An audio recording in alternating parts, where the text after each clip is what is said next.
next guest today is Jason Lenga, who I've had the pleasure of working with back when he was one of the most senior people working at Seek, which obviously was one of Australia's first really large big cap internet success stories that took one of those steps in print to online migration, did that and built obviously a very large business and went further than that print to online into a bunch of different countries and a bunch of different verticals, and is one of Australia's largest tech companies by EV and has been one of the big success stories of that internet era for the past 10 or 15 years in Australia.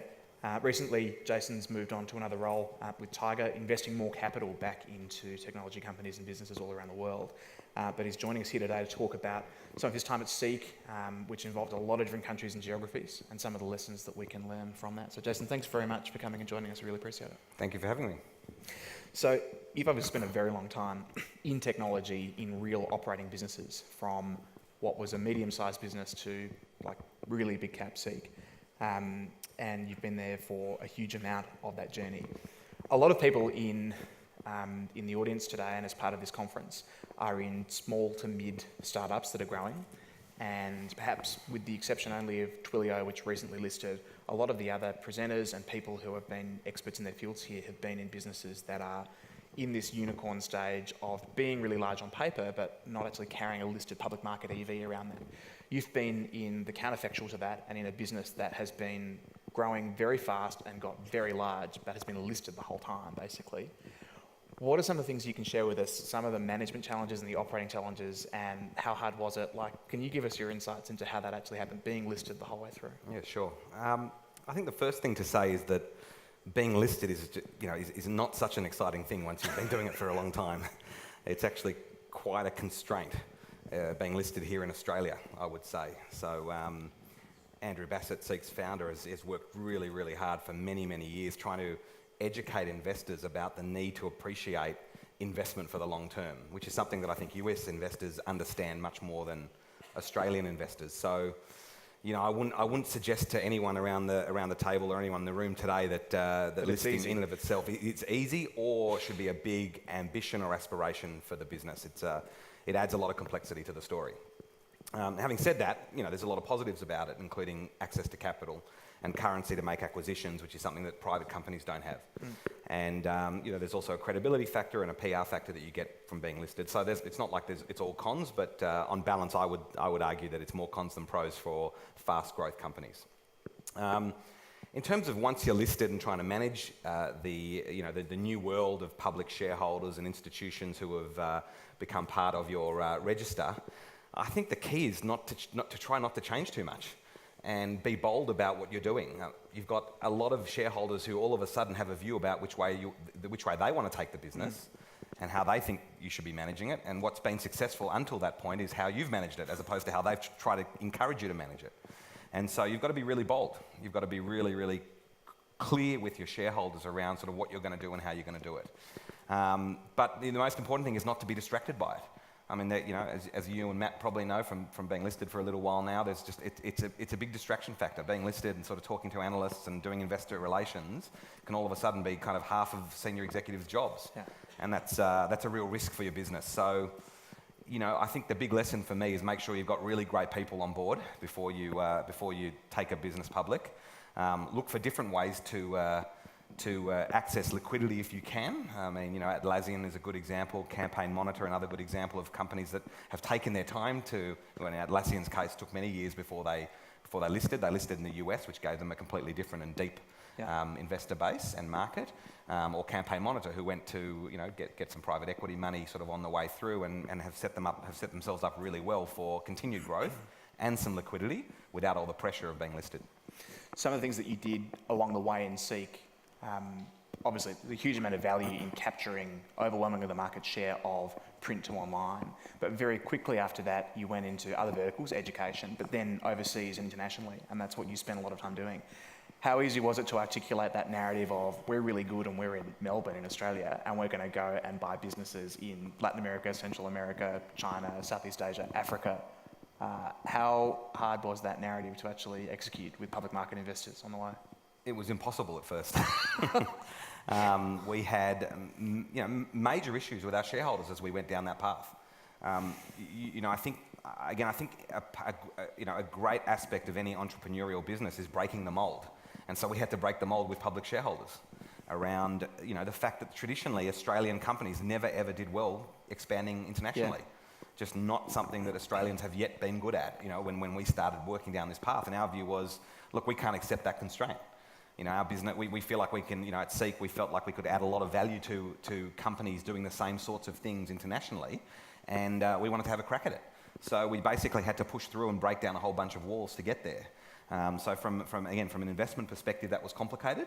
From a stakeholder management perspective, it was complicated, but results speak for themselves. Yeah. So if you can encourage your investors, stakeholders to be patient with their capital, which is not an easy thing, and hopefully deliver, I think then you get a lot of support. So once we actually started to prove that we were able to generate both strategic value and financial value from the investments we made internationally, all of a sudden the investors would go, why don't you do more of this? What are you waiting for?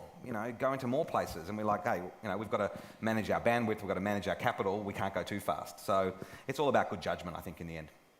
So one of the questions I had around that was a lot of Australian businesses, well, any business, startups in US, UK, anywhere that's sort of ex-Asia or China in particular, have these, you see them in the pitch decks, growth, we're going to grow in China. Like, we're doing really well here, we're doing really well in Australia. China's a huge market, we'll go and execute there. Now, you and I have worked together on a deal in China, which was listing a business, Xiaopin, which was the China version of Seek, basically. Hugely successful employment, not just classified, but the whole employment value chain. How easy really is it for you to execute in China? What do you think about when you see people say, we've got a great model here and China's a huge market, off we go, there's some amazing growth there? I think I need a scotch on the rocks to discuss this one. We may be able to arrange that. We join that group. We're going to give you a bottle of wine afterwards. Group, yeah. You could start. China.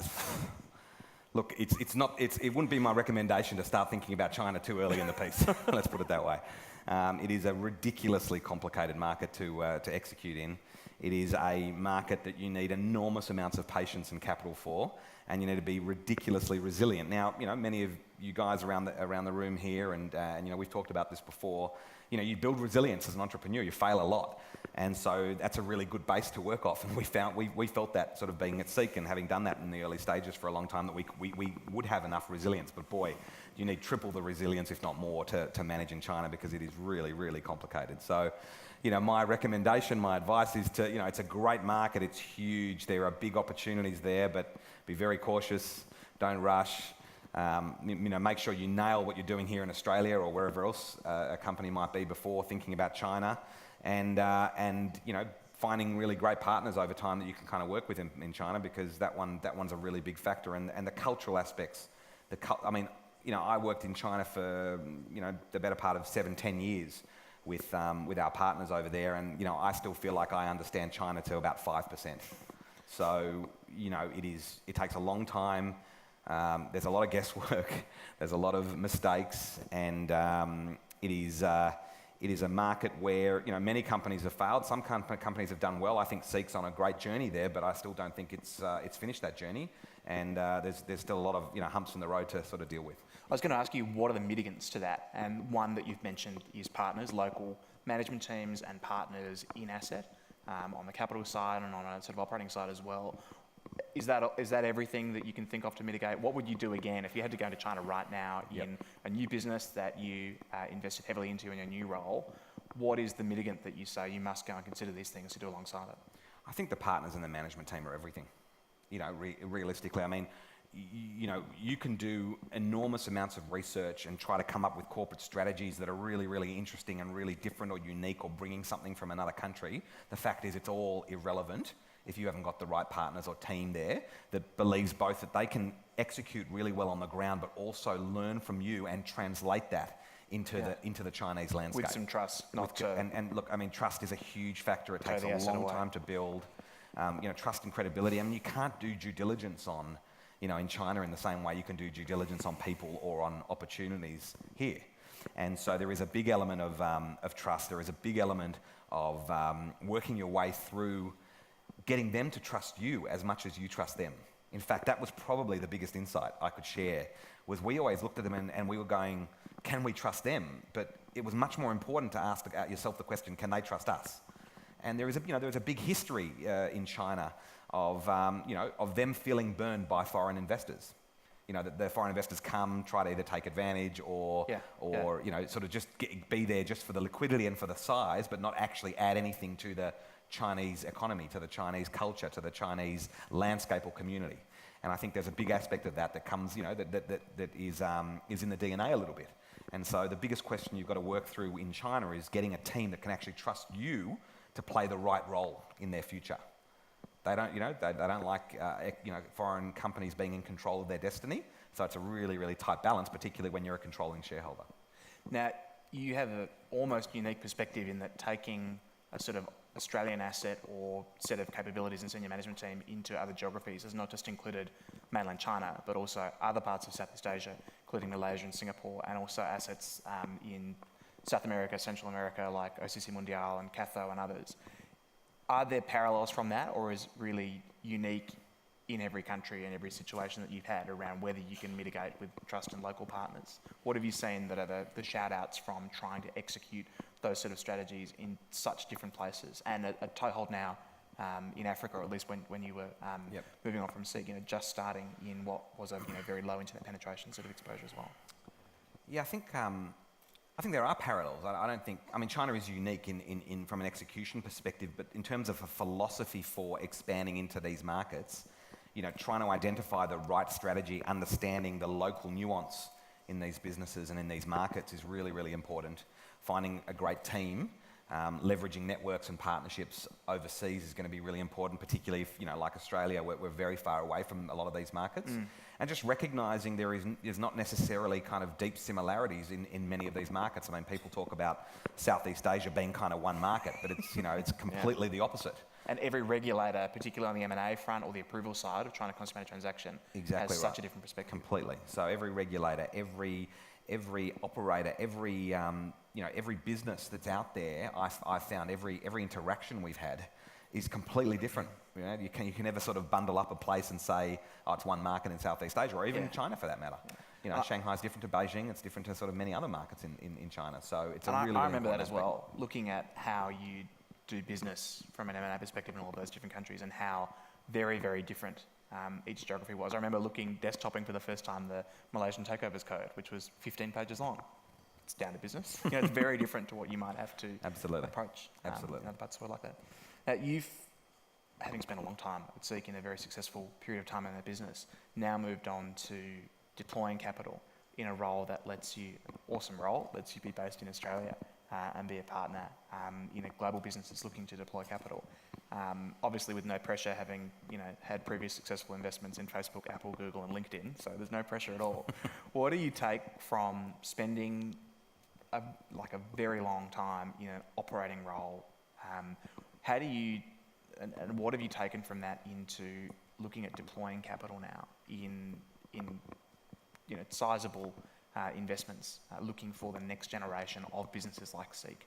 How would you have picked SEEK the way that James and others did, very early days? Yep.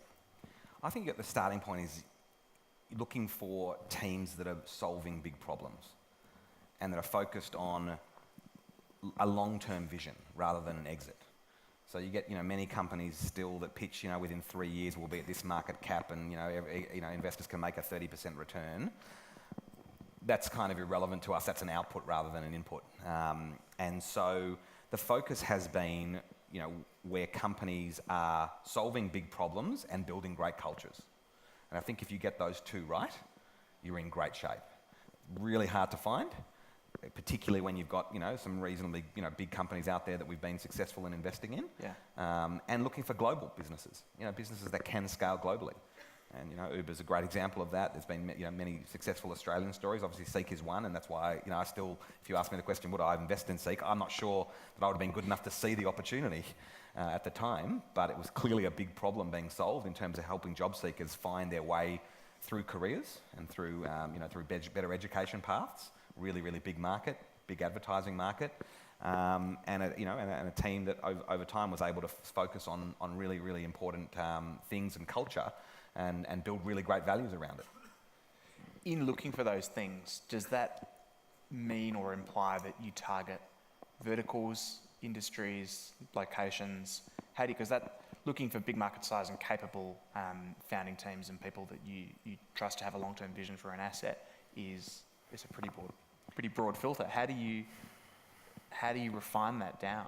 Yeah, I mean, we focus on consumer internet for the most part.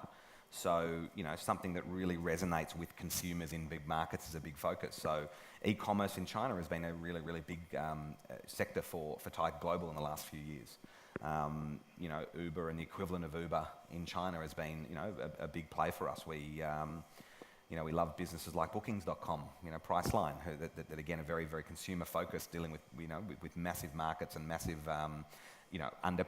opportunities to penetrate big markets. So it is still quite broad. And I think that's partly just the size of Tiger Global. So we can't be too niche in these things. But ultimately, it still is about solving those big problems. I've seen many pitches that seem to solve pretty small problems, and they look really interesting. And they're probably going to be good businesses, just not great businesses. And you want to keep asking yourself, from the starting point that you have, what is ultimately the biggest problem that you can see in your space, in your industry, in your geography, that is going to really resonate with consumers. That's been our focus, and it's worked really well. But as you say, it's pretty hard to find. And then great teams are also really hard to find. I mean, you can always sort of meet a great founder that's really, really good at telling the story or focusing on the narrative. But underneath that founder, are they hiring grade A operators?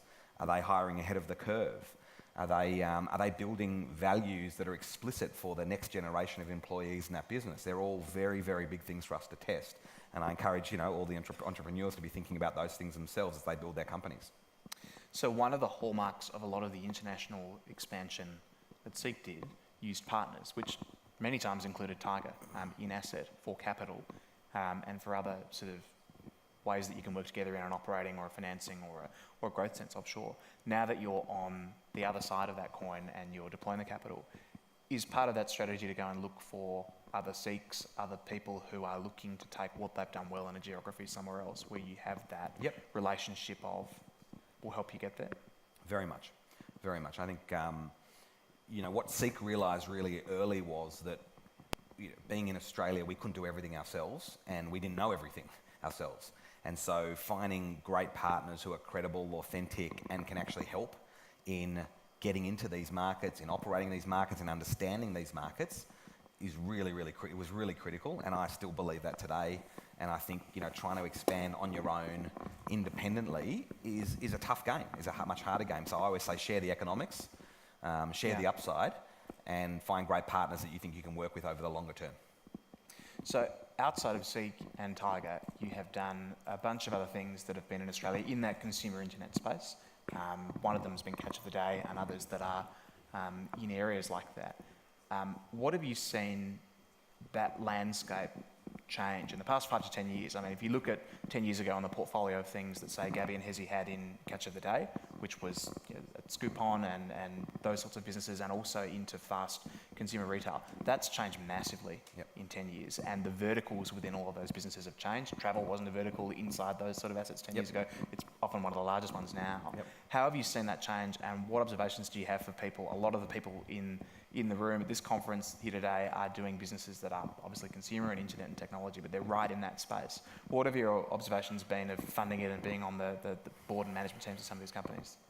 Well, first of all, I think online retail or retail generally is a pretty difficult game from an economics perspective. Inventory, a lot of capital, much harder than, say, a marketplace business and Seek. That's just the reality of it. And so you've got to be really, really disciplined around your economics in businesses like that. So if you think about e-commerce generally, you've seen some very, very big kind of elephants. Amazon, Alibaba, JD in China, but not many other at scale operating really, really well. So if you're in that game, you've got to know that business really, really well. And there's probably kind of like a bit of a sweet spot that you get to. And if you try to kind of grow from there, from that point, sometimes it actually means your business is getting smaller in profit dollars. So, retail's hard. But, I think one of the best insights I can take away from Catch of the Day story is the ability to pivot. And change the mix very materially. I mean, like the guys, with our encouragement, looked at got involved in the online food ordering space. Yeah, I was going to ask you, would you have called Eat Now and Menulog, which was, for anyone who doesn't know, the biggest exit, I think, last year, calendar year in tech in Australia. Maybe even, in a long while in Australia, So the guys invested in a business called Eat Now. Eat Now was the competitor to Menulog in the food ordering space, which was exploding at the time. It really didn't have much synergy with Catch of the Day, ultimately. I mean, there was kind of a consumer base that was sort of relevant, but that's it, yeah. So the guys felt that, we can try to take advantage of the platform and of the database. Everyone's got a database these days, and ultimately build a great business in a space that's exploding. And all of a sudden, that business merged with Menulog and got sold to Just Eat, a UK-listed player, for close to $1 billion. And that happened over a 2.5, 3 year period. Yeah. And the thing I took away from that was just the ability to pivot. And if you're having challenges in your business, it doesn't mean it's over. It doesn't mean your opportunity is smaller. It just means you've got to look around a bit, and you've got to be flexible about what problem you're solving, what business you're in, and kind of work out how to sort of participate in as much as possible, as long as it's still within sort of an acceptable level of bandwidth that you've got in the business. Yeah. And I think if you can do that, you're in great stead. I think if you get a little bit too narrowly focused, and things don't go quite as well, that's where you can get caught out. So the last big question I have for you is, we talk a lot about how to growth hack, market, get the message out about a lot of businesses that have a huge amount of potential, businesses that may not have passed that $1 million in revenue mark yet, but are well on their way to. You've seen a bunch of those, but also a bunch of big cap exits, taking businesses to market with a prospectus, even spin-outs. IDP, which is an education business, which was in C, came out again. What's your advice for people thinking, because a lot of what we talk about at this conference is very sort of not short-term focused in a bad way, but like, how do you get to this next thing right now, look at the data, make sure that we're reactive. What is your advice, having seen and executed successfully on later stage things, coming to market, raising capital, doing the business end of successful exits and listings? What's your advice for people like longer dated? Are there things that in retrospect you look at in Catch or Eat Now or Seek or any of these businesses and think, gee, kind of wish we'd done this tiny little thing, or given some longer term thought to these issues 2 or 3 or 4 years out?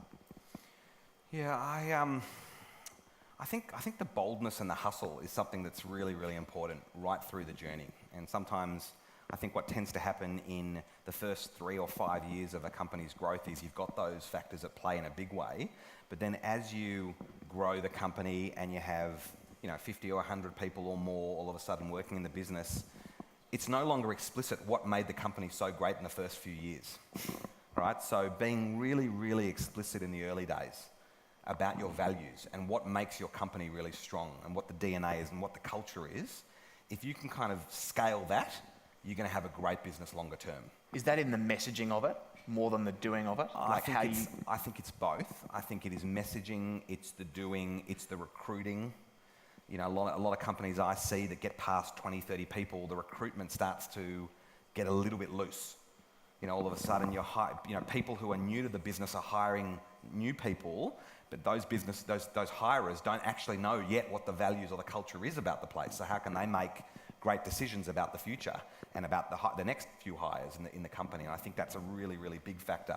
And it's something we probably, even at Seek, took a little bit too long to wake up to, and we had to work really hard to sort of go back through our history and really kind of encapsulate the values and encapsulate the culture and make sure that we could message that really well, and we could, as executives who had lots of stuff on and thousands of people to work with, somehow translate that right through the whole company, from an Australian office to an office in Bangladesh, for that matter. So that was really, really critical. I think that's one big lesson that I would focus on. Always setting a long-term vision, having a big aspiration. So sure, the growth hacking and the day-to-day operational aspects are really important, but for what? Just for the sake of growth? I see a lot of companies that sort of grow for the sake of growth, but don't actually know or have a clear view of where they're going or what they're building. From an investor perspective over time, you want to see that. You want to see what the long term looks like, what this business could be in 5 or 10 years. What sort of industries is it really disrupting? And you do tend to get a little bit of short-sightedness around some of these things over time that can distract you from the bigger game. I couldn't let you go without one last question, which is, you are pitched a lot of stuff. You've seen hundreds, if not thousands of, can I get a bit of your time to consider an investment in this? What actually does get your attention? What are the standouts from people who come to you and say, can I have 5 minutes of your time, or can you read my 20 bullet point email? What actually makes the difference? God, the first thing I'd say is that you shouldn't, as entrepreneurs who are looking to raise capital, start engaging with investors on the day you need capital. Right? I mean, that's probably the worst kind of play that you can make. The better play is to plan for a future and say, look, in a year I'm going to be needing to raise capital. I want to start building my network now. So I far prefer meetings with people who come to me saying, look, at some point in the future we're going to raise capital. I'd love your thoughts. Can I tell you my story? I want to tell you my story and tell me what I'm missing. What can I learn from you? That's a far better entree into making a decision to invest in the future. Is number one. Number two is, I hate seeing index exit stories. I don't, that's something that investors will worry about down the track. Hearing about sort of whether you think you can exit within 3 years at a 30% return for investors actually says to me you're focused on the wrong stuff. So take that out of the deck, it's not relevant. Focus on what you're building, why you're building it, and make the story really simple. To the extent you can, focus really, really hard on telling a story that is simple, that is easily explainable, and you can kind of explain in 10 minutes and 5 pages rather than 40 pages. They're the sorts of things that I like personally. I'm not saying I'm necessarily the precedent investor, but that's worked really well for us. People that have some credibility already when they come into the capital raising process is really, really important. And being able to sort of articulate a story in a simple and effective way, and then demonstrate the hustle and demonstrate the values of what you're building over time, again, in a succinct way, is very important.